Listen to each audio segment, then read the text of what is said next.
What's up, YouTubers? Here in the Renault Megane, and I'm going to show you how to adjust your clock format in case you want AM, PM, or you want a 24-hour format.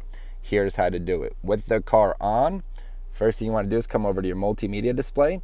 You're going to go ahead and click the 6 dots right on the bottom right over here. Make sure you're on this screen. Next thing you want to do is go ahead and click Settings right over here. Then when you're in Settings, you want to make sure that you have System selected down here, so go ahead and press System.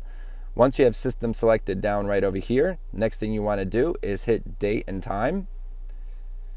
And here you'll have the date and time settings. Now you can adjust your date format as you see right up top, but the key thing we're looking for is time format. So once we change the 24-hour time format, we now have AM, PM displayed up top over there.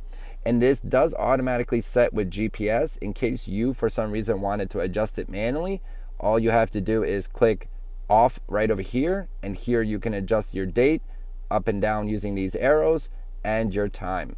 Once you've done that, all you have to do is hit the 6 dots to return to your original screen, and you're all set. Thanks for watching. Like, share, subscribe. See you on the next one.